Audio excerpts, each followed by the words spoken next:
Hello guys, welcome back to our YouTube channel. Guys, ఈరోజు నా చెల్లి వంట ప్రోగ్రామ్కి స్వాగతం మీ అందరికీ. లాస్ట్ వీడియోలో బజ్జీలు పొరపాటున బాగా చేసిందని నేను, మా అమ్మ, మా నాన్న చెప్పాం. గైస్, ఈరోజు మళ్ళీ మొదలుపెట్టింది. అక్క అయితే ఆ రోజే అంత బాగుంది కదా, ఈరోజు ఇంకా బాగుంటుంది కదా అని. నాకు దీన్ని బట్టి ఒక విషయం అర్థమైంది గైస్. ఎప్పుడైనా కానీ ఏ విషయంలో అయినా నిజం చెప్పేలా, మెయిన్గా వంట విషయంలో ఎట్లుందో అట్లా చెప్పేస్తే నెక్స్ట్ టైం ట్రై చేయరు. ఆ పాప ఫీల్ అవుతుంది కదా అని బాగుందని చెప్పాము. నెక్స్ట్ డే చూడండి, క్యారెట్ ఫ్రై చేస్తాననేసి ఎత్తుకునేసింది. సో ఇంక ఇలా చేస్తుంది, మొత్తం క్యారెట్లన్నీ వేసుకునేసింది గైస్. ఇంట్లో ఉండేవి ఒకటి రెండుతో చెయ్యి అంటే లేదు, కానీ నేను అంతా చేస్తా బాగుంటుంది అని చెప్పింది. లాస్ట్కి ఏం చేసిందో ఆ పాప రివ్యూనే చెప్తుంది. అంటే ఎప్పుడు నాకే ఇస్తూ ఉంటుంది కదా టేస్ట్ చేయమని.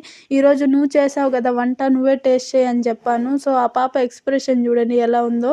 మీరైతే మరిన్ని వీడియోస్ కోసం మన ఛానల్ని ఫాలో చేయండి, లైక్ చేయండి, సబ్స్క్రైబ్ చేయండి. ఉంటా మరి, bye guys, see you on next video.